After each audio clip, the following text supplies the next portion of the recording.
Ali no texto anterior,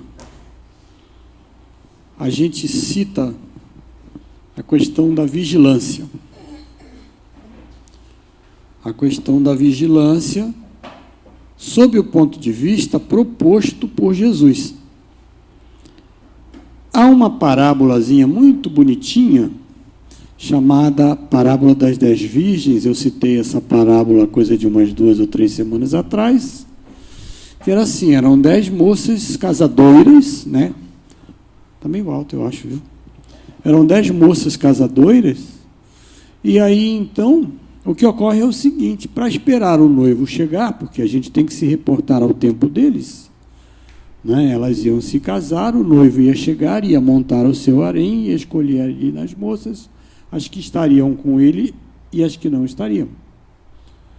E nessa parábola, então, a metade, 5 das moças, tinha levado a lanterninha, já com azeite e mais uma reservinha de azeite para queimar.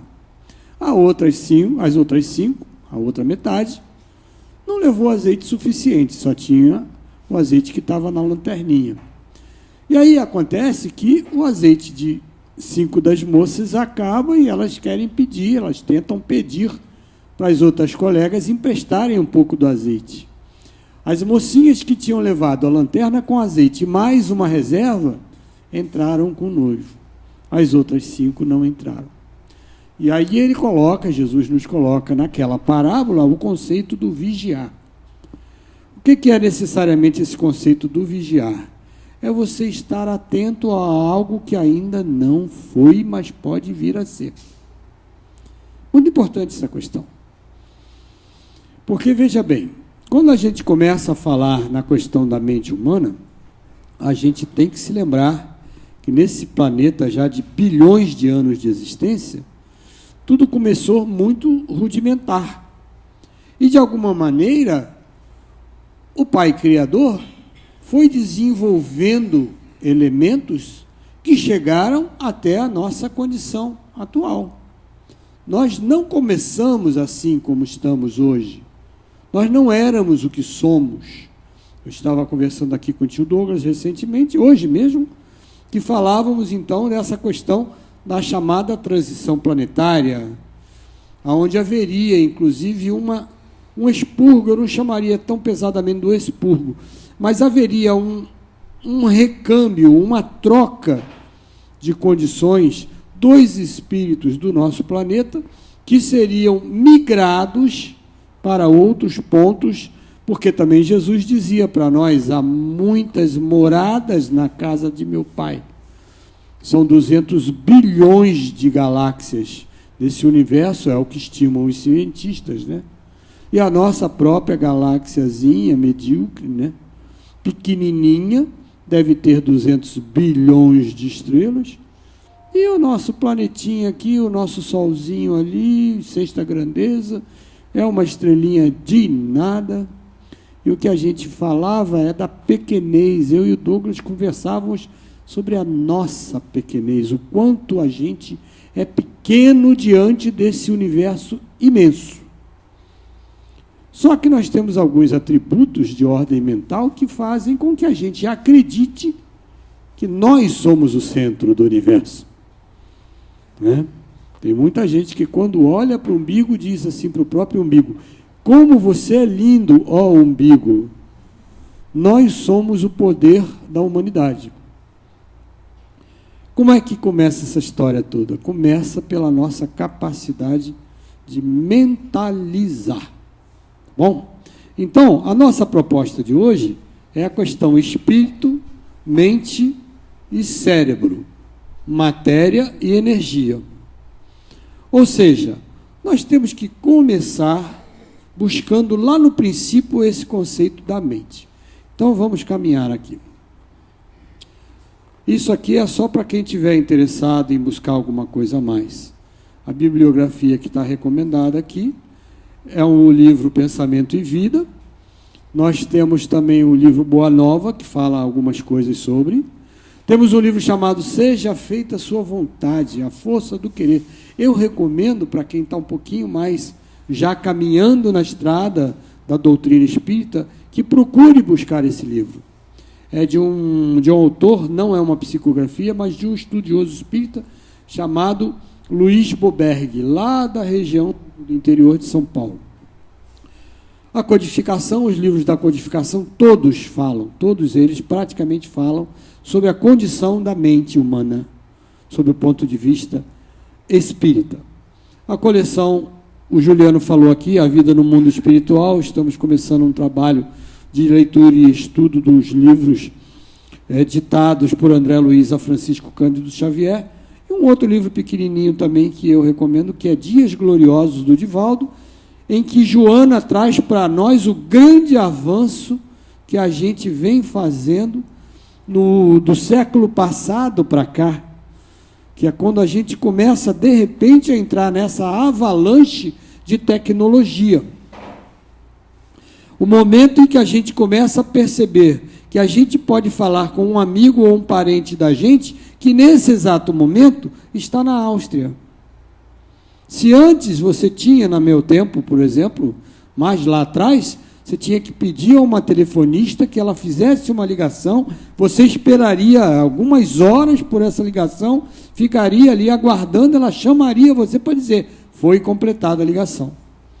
Hoje você consegue conversar com o seu parente, o seu amigo, o seu irmão, olhando a face dele através de uma caixinha pequenininha, que mede ali no máximo 7 por 12 centímetros, não é? E a gente se sente feliz ao ver a outra pessoa. Por quê? Porque existe um caminho para nós chamado eletromagnetismo, tá? Então vamos partir desse princípio. O que existe hoje na inteligência artificial nada mais é do que uma cópia fiel, já até um pouco mais aperfeiçoada, da nossa própria mente. Tá legal? Bora lá. E aí, então, há um tempo atrás, o Criador, na melhor das hipóteses, Jesus, o Pai espiritual do nosso planeta, o governador desse planeta, que aqui já estava muito antes da formação do próprio planeta, traz para nós a figura desse homem, que é Allan Kardec. Allan Kardec vem para nós reencarnando em 3 de outubro de 1804, até 30 de março de 1869, de uma família basicamente católica, e ele traz para nós a codificação da doutrina espírita. Para quem está chegando agora, é importante que você entenda que a doutrina espírita tem uma codificação inicial e tem toda uma série de livros que vêm ao longo do tempo sendo estudados, sendo editados e trazendo sempre alguma novidade em que você diz assim, puxa vida, mas como essa doutrina espírita está andando para frente, né? Como ela está evoluindo, como ela está caminhando. Claro, Kardec deixava claro que nada tem um ponto de parada, o universo é constante mudança. A única coisa certa no universo é que amanhã ele vai mudar. A cada segundo ele vai mudar. De hoje para daqui a pouco ele já mudou. Então, se a gente acredita que a nossa mente tem que ficar estagnada, paradinha, sendo sempre aquela mesma coisa, a gente está enganado e está se enganando. A mente humana é para ser utilizada, aperfeiçoada e cada vez mais trazendo critérios que nos levem à perfeição. Então, Livro dos Espíritos, 1857, 10 de março, e a segunda edição em 10 de março de 1860. Então, vamos lá. Quando a gente começa a buscar a doutrina, a gente começa a encontrar os caminhos que nos fazem pensar em nós mesmos. Quando você vai à Gênese, quando você vai buscar na doutrina, nos livros da doutrina, nos livros da codificação da doutrina, você começa a aprender assim. Lá atrás, lá longe, quando o planeta era só pedra e água, ainda não haviam seres viventes, DNA não se formava ainda. Já no mineral havia uma questão que hoje em dia está sendo muito utilizada, que é a questão do eletromagnetismo. Então, nos primórdios da existência do planeta, Deus já tinha uma obra pronta para que esse planeta evoluísse. Tá? Então, lá atrás, desse diamante bruto, e depois o homem, só depois de muito tempo, o homem começou a compreender que o mineral tinha uma condutibilidade do ponto de vista elétrico. Até um tempo atrás, eu me lembro bem que quando não existiam os nossos relógios eletrônicos, que ainda eram analógicos, você ter um relógio de quartzo era uma maravilha. Eu tenho um relógio quartzo, da Seiko, por sinal, maravilhoso. Por quê? Porque o quartzo emite um pulso elétrico a cada tempo de segundo. Olha que coisa interessante, um mineral ali, pip, pip, pip. Não é verdade?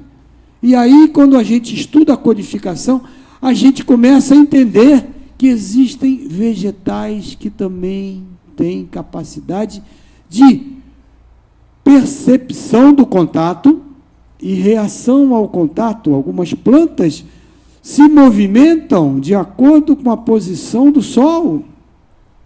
Algumas plantas, quando contactadas pela nossa mão, elas se fecham ou se abrem.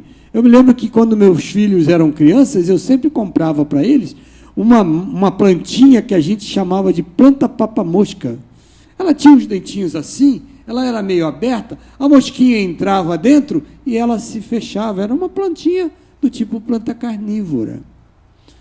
O ruim é que eles pegavam tudo que era mosquito que tinha em casa para botar na plantinha. Não sei, algumas morriam de indigestão, provavelmente.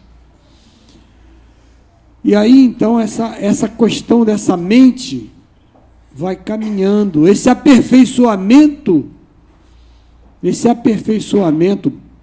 da nossa condição espiritual vai avançando. Quando chega na nossa condição já de hominídeo, nós já passamos pelas condições animais anteriores.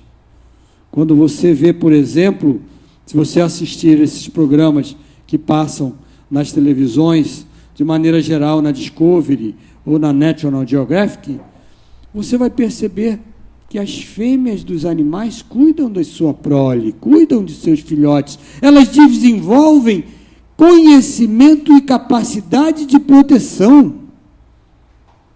Gente, não dá para perceber isso, olhar e dizer assim, isso é normal, eu já vi. Você já viu, mas provavelmente você não pensou. Você não observou. E era aquilo que Jesus dizia, vigiai. Paulo dizia uma coisa interessante, examinai tudo, observai tudo e retende o que é bom. O nosso caminho é um caminho de aprendizado constante. Se a gente se desmobiliza desse aprendizado, com certeza a gente vai ficando cada vez mais para trás, inclusive na nossa evolução espiritual. Tá? Por quê?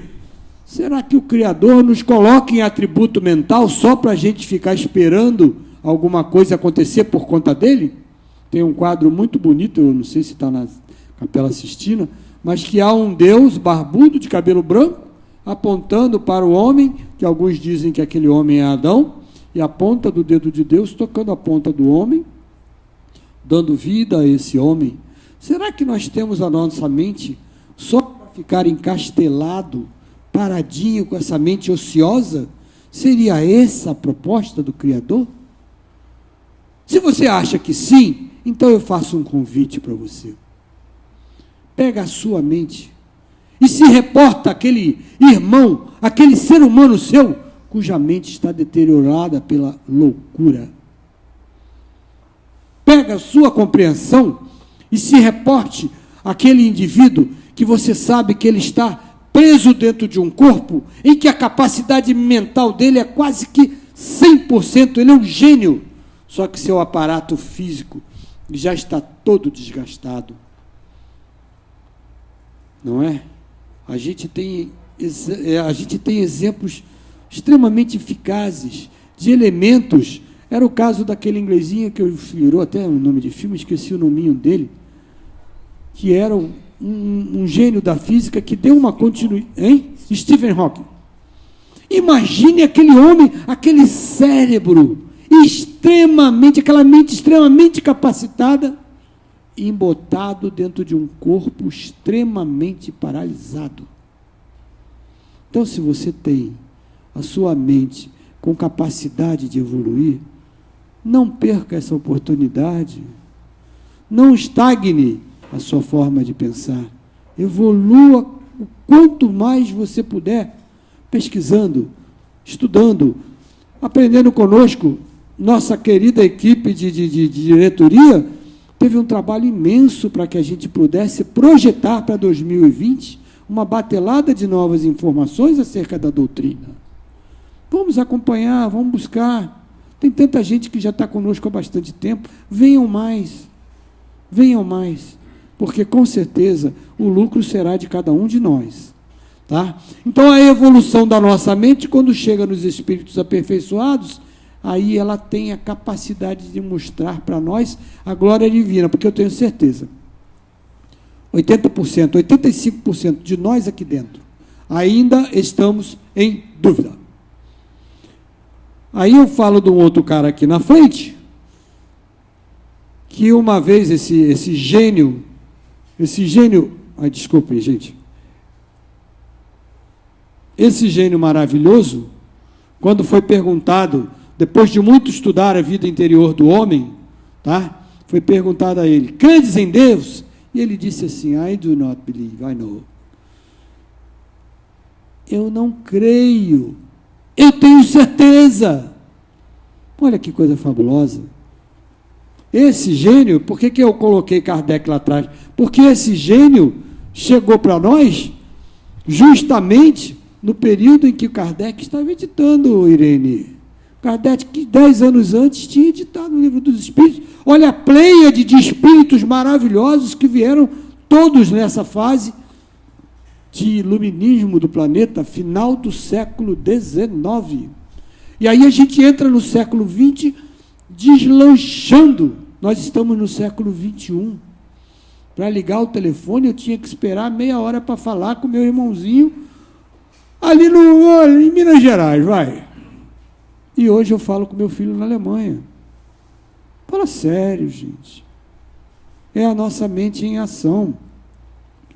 Voltemos atrás. Então, essa evolução da mente, que começou lá atrás, num princípio inteligente do diamante, passando pelos seres primitivos, plantas, animais, chega para nós na nossa alma, na nossa espiritualidade humana, tá?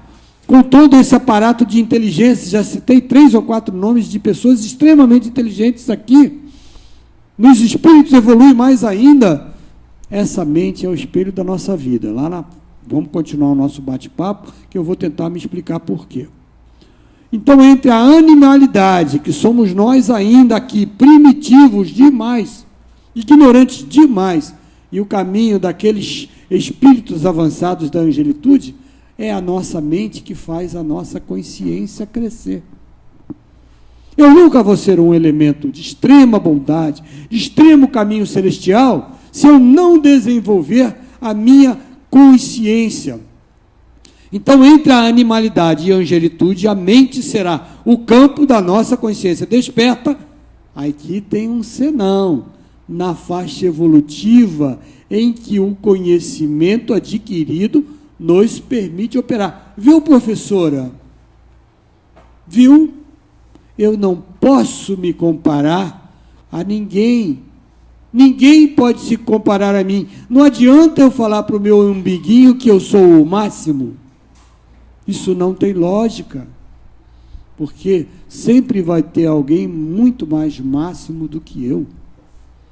Assim como eu tenho que reconhecer e acolher e acatar e abraçar e amar aquele que ainda não está no meu patamar de conhecimento. Esse é um grande segredo da mente dos seres humanos, porque qualquer um alocado que pega um cargo qualquer se acha o máximo.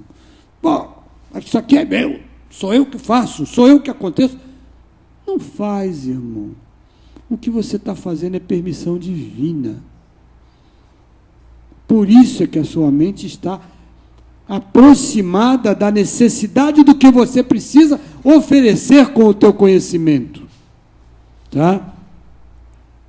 E já falamos aqui desse homem maravilhoso, espetacular, fora de série, que esse realmente foi buscar lá na vida interior de cada um de nós. As propostas de Jung são uma coisa fabulosa, não só ele, como todos aqueles contemporâneos dele, que começaram a mexer com a mente humana, com a capacidade mental de todos nós, porque a nossa evolução tecnológica avançou bastante, mas em contrapartida, a nossa evolução psicológica deu uma estagnada, o negócio está meio feio, o negócio está meio complicado, a gente não está conseguindo olhar para frente e dizer, eu quero estar ali amanhã. Tem gente dizendo assim, eu quero morrer aqui hoje, eu quero desencarnar aqui agora. Porque não está conseguindo lidar com o seu eu interior. Porque, geralmente, criaturas que olharam tanto para seu umbigo em outras existências, que quando chega nessa reencarnação, aí aqui é outro detalhe que Juliano falou semana passada. O Espiritismo tem como dogma fundamental a crença na reencarnação. Se você ainda não consegue entender reencarnação, pergunta para quem já tem um entendimento mínimo, porque a gente entende pouco, mas o pouco que a gente entende já dá para levar o conhecimento dentro da doutrina. Tá? Então, o que ocorre é assim, em outra encarnação anterior, eu abusei de algumas questões, e hoje eu reencarno. De repente eu fui tão poderoso na outra encarnação anterior, que quando eu reencarno, eu não aceito o que eu sou, eu não aceito como eu estou, e eu quero encerrar isso depressa. Está aí, minha querida amiga Irene ali, com todo o conhecimento dela, tá? Tia Sônia aqui na frente, fazendo assim com a cabeça. Por quê? Porque nós sabemos que hoje, qualquer adolescente, qualquer jovem, precisa muito de ser orientado sob o ponto de vista mental.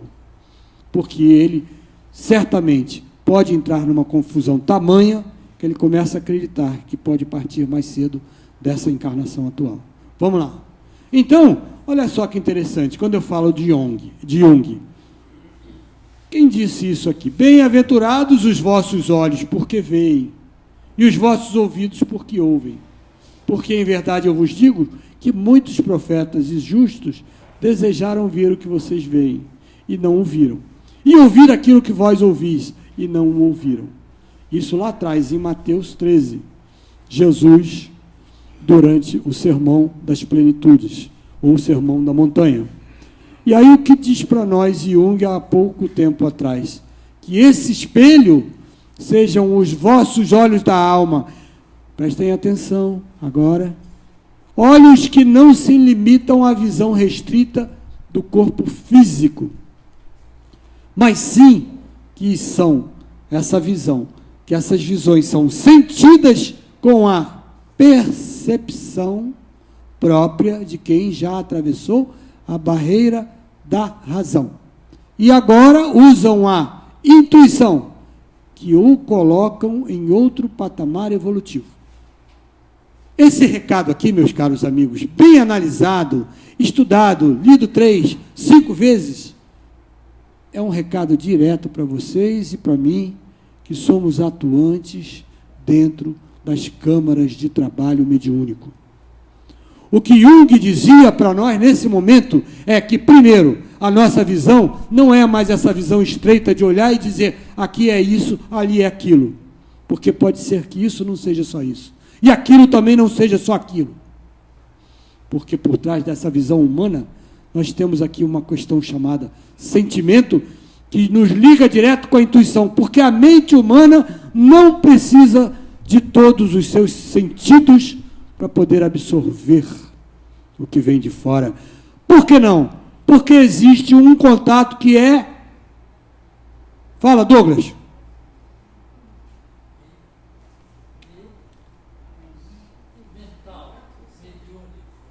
Mental, magnético, eletromagnético. Aí é que está o detalhe, meus queridos. Nós que trabalhamos lá dentro, nós percebemos coisas que nem todos percebem. Mas por quê? A gente está, o mínimo que a gente tem, o mínimo dentro da mediunidade é a intuição. Estou certo ou estou errada, doutoras? Estamos certos, então seguimos em frente.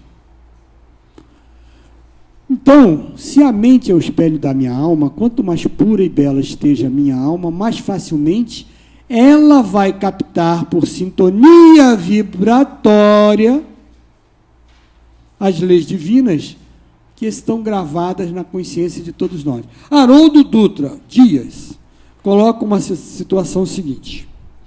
Eu estou lendo um livrinho dele muito bonitinho, chamado E o Verbo se fez parábola.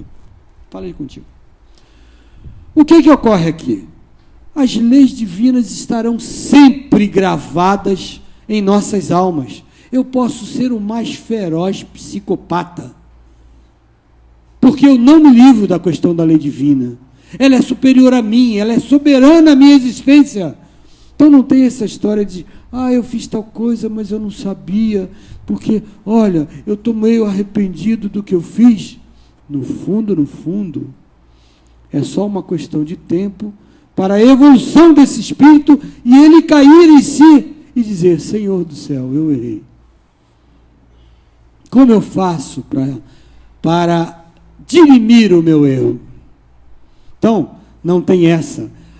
As leis divinas estão gravadas na consciência de cada um de nós. Jesus dizia claramente, o reino de Deus está dentro de cada um de vós. Você pode até transgredir, faz de conta que ninguém está vendo, tipo assim, né? Mas sempre vai haver um Facebook divino com câmera instalada para fotografar a sua consciência. Não tenha dúvida. Isso vai voltar para você enquanto espírito eterno. Próximo. E aí, como espelho da vida, a gente reconhece que o cérebro é um centro de ondulações ou vibrações. Gera a força do pensamento, esse pensamento tudo move, cria, destrói e refaz para depurar e transformar. E o coração é a face desse processo do espelho da vida, ou seja, é o sentimento. Então, capacidade mental, se você está buscando a evolução, para essa capacidade mental, é fundamental compreender que existe um sentimento que pode e deve reger essa capacidade mental. Senão você vai ser um gênio intelectualmente, como Hitler foi. Hitler foi um gênio. Intelectualmente foi um gênio. Ele levou uma multidão de homens ao campo de batalha. Mas ele tinha sabedoria?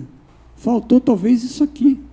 Por conta do dogma dele, de que a Alemanha tinha que estar acima de tudo, né? Tem gente que diz isso, né? A Alemanha acima de tudo e Deus acima da Alemanha. Né? É uma frase antiga que andaram repetindo por aí recentemente. Tá? Mas o que faltou? Então, para o nosso racional mental, sempre nós que estamos no caminho da doutrinação espiritual, não espírita, espiritual, porque isso vale também para outras doutrinas que tenham conotação cristã, ou budista, ou islâmica, tá? Sentimento, intelectualidade sem alma, não tem como, vai ficar só na materialidade, tá bom? O cérebro, então, o que faz esse tal de cérebro? Ele é uma maçaroca enorme de células chamadas neurônios, que se interligam como se fossem cabos de energia elétrica dentro do nosso corpo. Só que, veja bem, aí começa a complicar a coisa. O nosso espírito, tá? Eu sou o espírito eterno, então eu tenho uma mala cheia de memórias reencarnatórias do passado e do presente. Eu fiz algumas sessões de regressão quando eu pirei na batata. Em 2001, eu pirei na batata. Mamãe morreu, aí eu pirei na batata. Cadê? Saudade de manhã e tal, aquela coisa toda. Aí a minha mulher olhou para mim e falou assim, você está pirado na batata. Eu falei, estou. E ela me levou para um psicoterapeuta lá em São Paulo. Um camarada com um alto nível de espiritualidade, professor universitário, que trabalhava com psicoterapia transpessoal, e no capítulo da transpessoal ele trabalhava com regressão. Nossa, as regressões que eu fiz foram maravilhosas. As 3 primeiras foram lindas. E eu assim, né, estava ali, parecia sei lá, um cabelo no cio, um negócio desse, tanta alegria. Aí, então, Aí, então, por quê? Você já viu algum assim? Não, né? Então tá. Então, o que aconteceu? As primeiras 3 reencarnações, vamos chamar assim, ou vivências, né, passadas, então, aí ele falou assim, olha, está tudo muito bonitinho, você está muito feliz, mas vamos fazer o seguinte, durante essa semana você vai fazer tal experimento, e pediu que eu levasse para ele tudo que eu tinha do meu autoconhecimento do ponto de vista da maldade. Menina, Cátia, filha, o dia que eu fui fazer a regressão, você tinha que ver. Eu era um, como é que eu chamaria isso? Eu era um camarada lá de uma doutrina, lá na antiga Atlântida, cujo a função era basicamente, era simples. Eu era aquele cara que, assim, sedava lá, tomava um chazinho, a mocinha, a virgem, né? Tomava um chazinho, dormia e eu tinha que abrir elazinha e tirar o coração pulsando para que o sacerdote bebesse aquele coração, aquele sanguinho pulsante, para que o sacerdote vivesse para sempre. E eu, nessa evolução, acabei sendo sacerdote. E na minha vivência lá, psicoterapêutica, né? Ele era um psicólogo. O que aconteceu? Eu me tornei também um sacerdote e adotei a crença de que eu viveria para sempre. Resultado, eu fiquei 300 anos preso no corpo. 300 anos preso no corpo. Gente, vocês não fazem ideia o que é uma vivência regressiva. Cuidado, hein? Tem que ser com gente que entende. Uma vivência regressiva de você preso no corpo. E aí eu descobri que a minha piração, que a minha amarelinha ali, minha japonesinha, estava me levando para tratar, tá? A minha piração, a minha síndrome de pânico, viu, professora? Estava todinha lá atrás. Estava todinha lá. Eu tinha crises de pânico, eu não conseguia dirigir, não conseguia entrar no banco, não conseguia... Tinha dias da semana que eu não conseguia sair de casa porque achava que alguma coisa ia acontecer. Para que vocês tenham uma ideia que a mente humana é esse segredo de bagagem reencarnatória. E aqui é que começa o pensamento atual. Então, se eu tive todo aquele faniquito, esse faniquito estava preso aqui. Tá legal? Então, entenda, a gente não consegue abrir mão do que foi passado. Cássia, não tem jeito. E aí a mente faz o quê? Ela vai lá no subconsciente, lá no fundão da alma, capta essas vibrações, capta essas imagens mentais que lá estão acumuladas no corpo mental. Eu não vou falar sobre o corpo mental, vou passando. Do inconsciente para o consciente. E aí vem o pensamento. Então imagina, professora, você está pensando aqui, não vou com a cara mais do meu marido. Aí você se pergunta por quê? Mas eu gosto tanto dele, ele gosta tanto de mim, eu não vou mais com a cara da Naíma, por que será que eu estou assim? E aí você tem que, nessa hora, você tem que usar o seu pensamento positivo para entender que alguma coisa houve, mas que não existe mais. Não há mais esse conflito, ele acabou lá atrás. Mas você ainda tem resquícios dele na alma. Sabe, você enquanto espírito eterno, é complicada a coisa. Juro, o negócio é muito louco, cara. Tu me manda estudar esse trem, cabra? Tá louco. E aí que tá. Se o meu pensamento se plastifica de maneira difícil, aí vai ter que entrar o sentimento. Por isso é que nós estamos aqui. Para aprender a sentir mesmo o nosso lado sombra. Mesmo o nosso lado difícil, mesmo o nosso lado negro, porque nós podemos usar o nosso sentimento e transformar pensamentos que aparentemente são de ódio ou raiva em pensamentos de amor e acolhimento. Tá legal? Então, só para a gente terminar, não ir longe, funciona assim. Primeiro, na nossa vida, você sempre vai estar recebendo estímulo externo. Está aqui, visão, audição, paladar, o tato. Por que tem que pessoa que encosta em você e você se sente bem com esse acolhimento? Mas também tem aquele que chega perto e você se esconde atrás da porta para ela não te ver. Está lá na memória do passado. Está na memória do passado. Tem saída não. Tem o sentimento atual? Tem. Por isso é que nós estamos aqui, para aprender a filtrar sentimento. Tá? Bora lá. Então, o estímulo vem de fora, entra em interatividade no nosso cérebro. O cérebro pega e elabora esse estímulo que veio de fora. Aquela vizinha, por quem você já não tem, tem uma certa animosidade. Aí o teu cérebro elabora esse estímulo que veio de fora e dá uma resposta emotiva. Sempre há uma resposta emotiva. Viu, doutora? Tá certo, gente? Tá certo, tia? Tá. Quando eu chego lá com uma roupinha bonitinha, toda arrumadinha, dobrada dentro do saco plástico, no bazar, e digo assim, tia Germana, eu trouxe. Ela olha e diz assim, gente, tá lindo. Gerou emotividade nela. O simples fato de eu trazer alguma coisa, gerou emotividade, porque o cérebro, ele vai esboçar, ele vai gerar isso, uma reação de cunho emotivo. É essa emotividade que vai plasmar uma ideia, e é essa ideia que vai virar uma resposta. Aí entra uma outra palavrinha aqui, que eu não vou entrar nesse assunto, vou deixar esse abacaxi, eu acho que para o Francisco, que ele me perguntou outro dia sobre alguma coisa da vontade. Essa ideia que veio lá do estímulo, que mexeu com o teu cérebro, com as memórias passadas, com as memórias atuais, blá, blá, blá, blá, blá, blá, determina a atitude, a depender da vontade. Aí é que está o X da questão.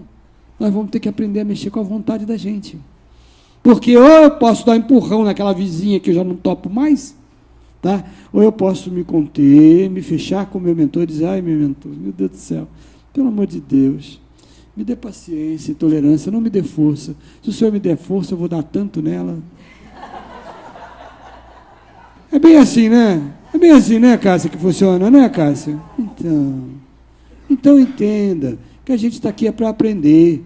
Ideias e palavras, gente do céu, é só ver a rede social como anda hoje em dia. Tudo vira palavra, tudo gira em torno de uma emotividade. A pessoa nem está ali, pô.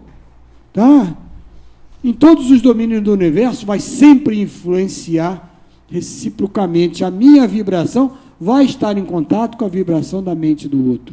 Isso é um assunto, Ju, muito importante quando a gente fala em mediunidade de novo, tia Cássia. Tá?